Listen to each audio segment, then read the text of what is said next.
Olá, meus amados irmãos, minhas amadas irmãs, que o Senhor te abençoe, o Senhor abençoe sua casa, como temos dito, não é?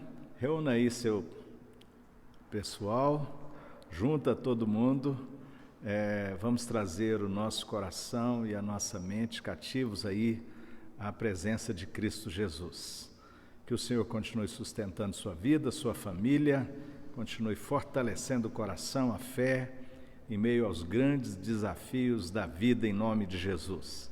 Nós estamos caminhando na exposição da carta de Paulo aos Gálatas e quero te convidar à leitura de Gálatas capítulo 6, versículos de 6 a 10. Gálatas capítulo 6, versículos de 6 a 10, carta do apóstolo Paulo às igrejas da Galácia.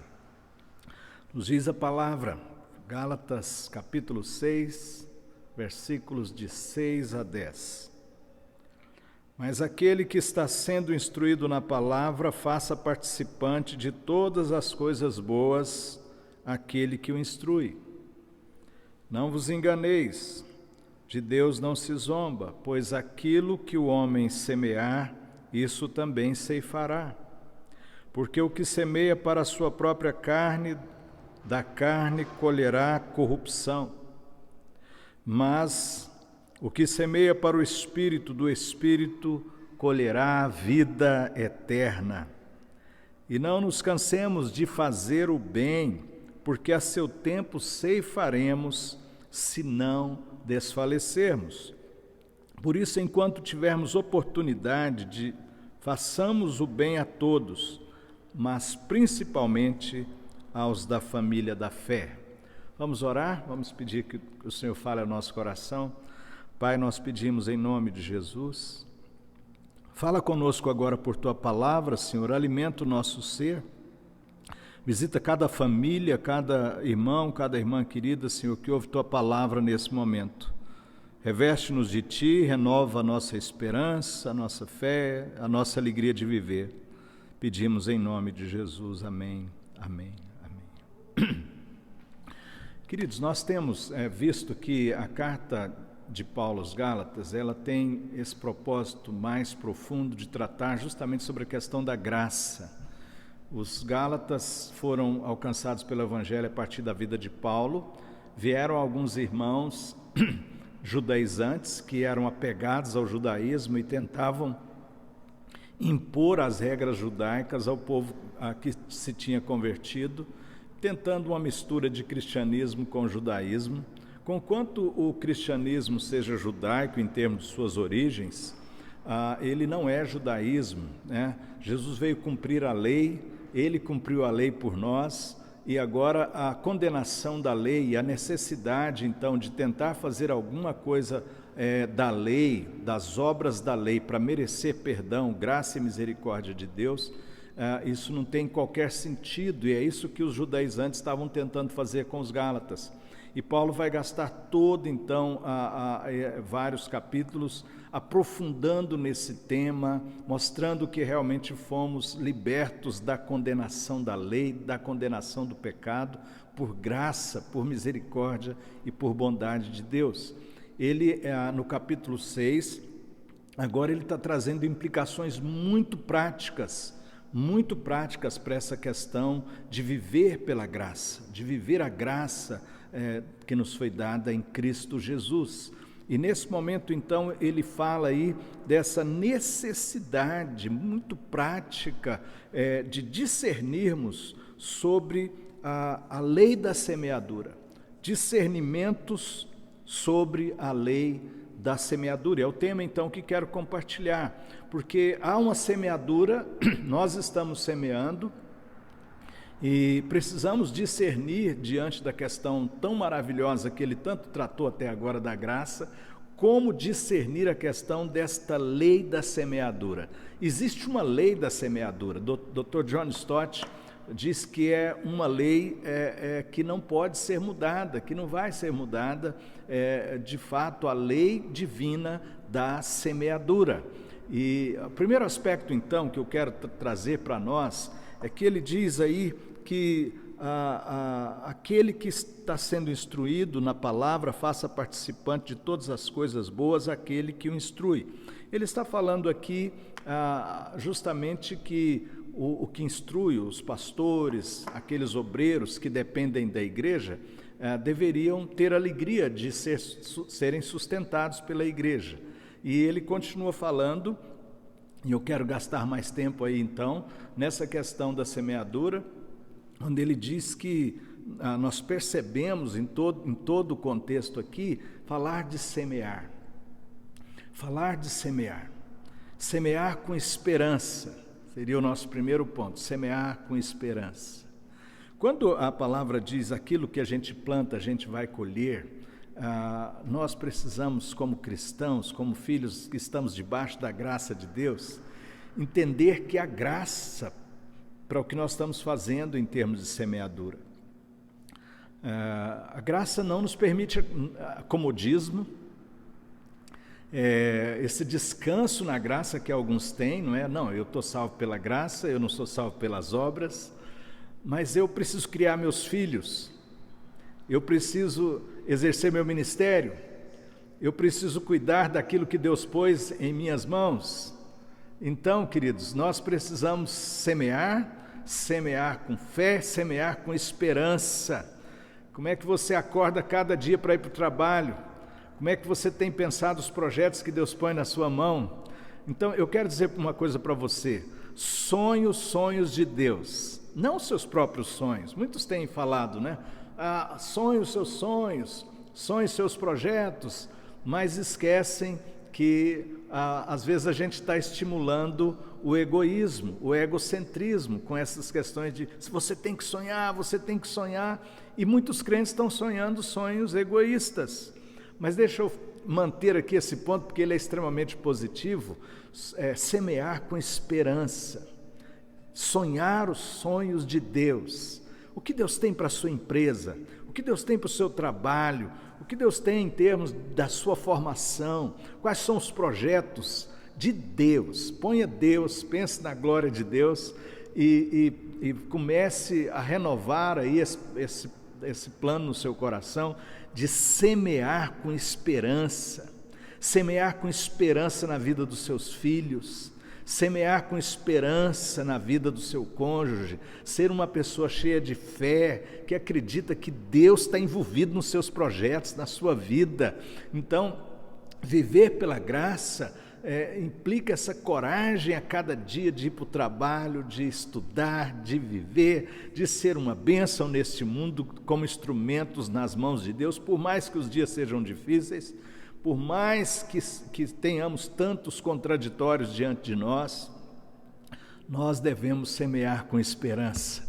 Por menos que o sol esteja brilhando, por menos que a chuva esteja caindo, nós precisamos semear com esperança de que aquilo que semeamos na vida dos nossos filhos tem sentido, aquilo que semeamos em termos do nosso trabalho, para sustentar nossa casa, para sustentar a obra de Deus, para vivermos neste mundo de forma que glorifique o Senhor, tem sentido semear com esperança em nome de Jesus. Mas continuando, queridos, discernimentos em termos da lei da semeadura. Quem semeia não pode desanimar. Versículo 9. E não nos cansemos de fazer o bem, porque a seu tempo ceifaremos se não desfalecermos. Quem semeia não pode desanimar. Primeira vez que eu ouvi essa mensagem dessa maneira, colocada dessa maneira, foi por uma pessoa que Deus usou e usa muito na minha vida, pastor Jeremias, da 8ª Igreja Presbiteriana de Belo Horizonte, um homem cheio de fé, uma bênção na minha vida, de Gláucia, sempre semeando justamente na vida dos filhos. Aprendi com ele, chegando em Belo Horizonte, às vezes ele me pegar na rodoviária e já com as crianças, e indo para a escola, ouvindo da escola, e ele falava, vamos orar, e aí os filhos, ele perguntava para as crianças, né, quem quer orar? Nós vamos orar pelo pastor, vamos orar pela escola, e dentro do carro, aquela coisa viva, cheia de fé. E ali ele estava semeando na vida dos seus filhos. Quem semeia não pode desanimar. Os dias são difíceis. Tudo às vezes quer dizer não vale a pena semear, nem na vida dos filhos, nem em projetos que Deus tem colocado na nossa vida. E os embates, pandemia, às vezes para um ou outro até o desemprego. Sim, eu não quero negar as lutas, mas a palavra está dizendo aí justamente para nós, queridos, e não nos cansemos de fazer o bem, porque a seu tempo ceifaremos, se não desanimarmos, se não desfalecermos, se não desistirmos. Quem semeia não pode se entregar ao desânimo. A graça de Deus te abençoe, te renove, te dê coragem, te dê força para viver. É isso que Paulo está falando, nós vivemos por graça. Mas ele continua aí falando desses discernimentos da lei da semeadura. E ele diz: não vos enganeis, de Deus não se zomba, versículo 7. Pois aquilo que o homem semear, isso também ceifará. Porque o que semeia para a sua própria carne, da carne colherá corrupção. Dr. John Stott diz que quando Paulo fala não nos enganemos, é porque nós nos enganamos várias vezes. É porque nos enganamos várias vezes. Nosso coração é enganoso, queridos. E muitas vezes nós estamos semeando para a carne e estamos colhendo corrupção. E aí vem aquele impacto, sobre discernimentos da lei da semeadura. Ué, pastor, mas Paulo não falou tanto da graça, agora está falando de retribuição? O que eu fizer de mal, eu vou colher mal? Como é que é isso diante da graça? Então, nós estamos falando de discernimentos da lei da semeadura. Isso é muito sério, queridos. O calvinismo defende com todas as suas forças a graça. Somos salvos pela graça, não existe sinergismo, é Deus com sua bondade e graça que age por nossa salvação. Nós não temos nada para oferecer para sermos salvos, não temos justiça própria para apresentar diante de Deus para merecer a graça. Agora tem uma coisa que eu e você precisamos nos lembrar todos os dias: nós não podemos pisar na graça. Não somos salvos pela graça para vivermos pisando na graça, para brincarmos com a graça. A graça não nos permite viver uma vida de qualquer jeito, queridos. Isso faz muitas vezes o coração de Deus sofrer, ver seus filhos pisando na graça. Mas preste atenção nesse discernimento que o Senhor quer trazer ao seu coração. Se você continuar semeando para a carne, você vai só colher corrupção. Mas eu sou filho, e o Senhor falou tanto de que somos filhos amados de Abba. O que fazemos de errado não vai tirar o amor de Deus por nós, não vai mesmo, queridos. Não vai, só que isso não implica que Ele não vai nos disciplinar. Ele vai permitir, se você semear para a carne, você vai colher corrupção. Muito do que sofremos é fruto das nossas escolhas. Calvinismo não nega isso, não nega a responsabilidade do crente, não nega a responsabilidade do crente e não nega que colhamos o que plantamos. Não perdemos o amor de Deus, não perdemos a misericórdia de Deus na nossa vida. Deixa eu dizer uma coisa muito clara para você. Então, como é que isso funciona? Funciona da seguinte maneira: Ele permite que você colha das suas más escolhas como disciplina. Deus é pai e Ele disciplina os filhos que ama. Então essa é a lógica. Se você é um filho, você continua sendo filho amado, filha amada, mas a lei da semeadura também está sobre nós. E Paulo está dizendo para os Gálatas, porque alguns estavam questionando essa questão, se a graça nos permite viver de qualquer jeito. E Paulo está insistindo que não, a graça não nos permite viver de qualquer maneira. Nós caminhamos com um rapaz numa igreja que nós pastoreamos, E ele, um rapaz que chegou na igreja muito pobre, e começou a crescer, e teve a oportunidade de se tornar, começou a fazer riqueza. E de repente, na sua história, ele se agarrou às riquezas, destruiu o casamento, destruiu a própria fé, e passou alguns anos vivendo terrivelmente longe do Senhor, mas ele era filho do Senhor. E veio um câncer na sua vida muito novo, e um câncer fulminante. E ele então foi parar no hospital, um amigo dele, muito crente, foi visitá-lo, eu nem fiquei sabendo, já não era pastor dele mais, esses anos todos, mas um amigo íntimo foi lá no hospital e desafiou a ele a se lembrar que ele era filho amado do Senhor. Ele chorou, se quebrantou e se entregou para o Senhor. Eu tenho certeza que ele está nos céus. Deus disciplina os filhos que ama. Nós colhemos sim do que plantamos, queridos. É muito importante nós temos esta consciência bíblica. Mas já falamos aí, por outro lado, dessa tremenda realidade que nós não podemos desanimar, porque quem semeia pelo Espírito colherá a vida eterna. Então isso nos leva para o nosso último ponto. Quem semeia deve semear na força e no poder do Espírito Santo. Uma das coisas mais tristes que algumas igrejas têm pregado é: semeie, você tem que semear, confiar, você dá 1.000 dízimo, você vai receber 10.000, e se você fizer isso e aquilo, você vai receber. É verdade, só que muitos têm deixado de esclarecer para os crentes que semear no Espírito implica semear na força e no poder do Espírito, não na minha própria força. Estaria Paulo entrando em contradição, que falou tanto da questão de viver pela graça e não pelas obras, tentar apresentar alguma coisa diante de Deus para merecer algo dele, ou ter algo para cobrar de Deus? Paulo não está entrando em contradição, hipótese alguma. Paulo está dizendo aqui semear no Espírito, semear na força e no poder do Espírito Santo. Amanhã de manhã você vai para o trabalho e você deve então agradecer o Senhor e dizer: Senhor, eu quero trabalhar hoje na força e no poder do Senhor.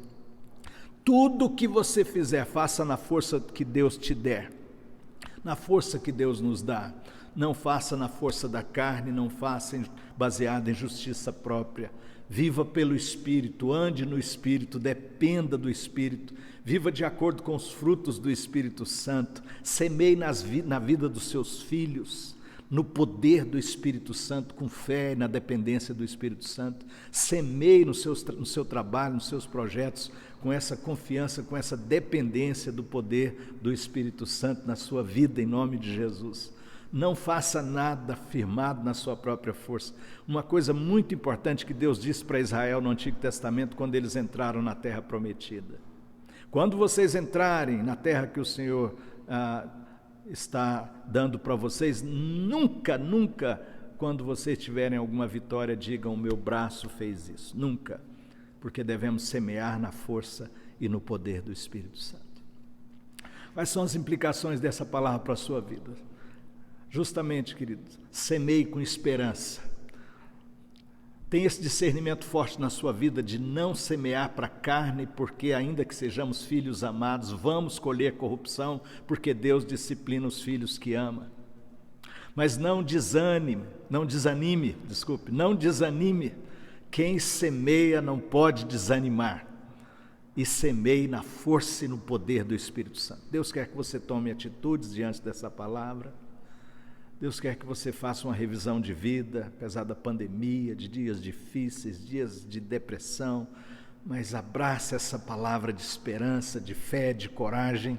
Vamos semear com fé, com esperança, com discernimento, renovando nossas forças, mas semear na força e no poder do Espírito Santo, em nome de Jesus. Que o Senhor abençoe. Vamos orar em nome de Jesus. Pai, muito obrigado por Tua palavra. Senhor, eu preciso dessa palavra. Eu quero, Senhor, que o Senhor nos renove a fé, a esperança, para semearmos com esperança, para não nos entregarmos ao desânimo, para não semearmos para a carne, para a morte, Senhor, e semearmos no poder e na força do Espírito Santo. Visita o teu povo, dá-nos coragem, fé, dá-nos essa força do Senhor, para não desistirmos dos projetos do Senhor na nossa vida, na vida da nossa família, empresa, sonhos, projetos, estudos, qualificações. Renova os sonhos do teu povo, os teus sonhos em cada coração, Pai, em nome de Jesus. E agora, Pai, dá uma semana abençoada, abençoa o enfermo, abençoa o Rogério na sua enfermidade, a mãe da Sandra, abençoa os enlutados, abençoa, Deus, o teu povo, em nome de Jesus. Recebamos a bênção, a graça do Senhor. E que a graça do nosso Senhor Jesus Cristo, o amor do nosso imenso e maravilhoso Pai, que a comunhão e as consolações do Espírito Santo sejam com todos vós, com todo o povo de Deus agora e para sempre. Amém. Amém. Que o Senhor o abençoe, em nome de Jesus.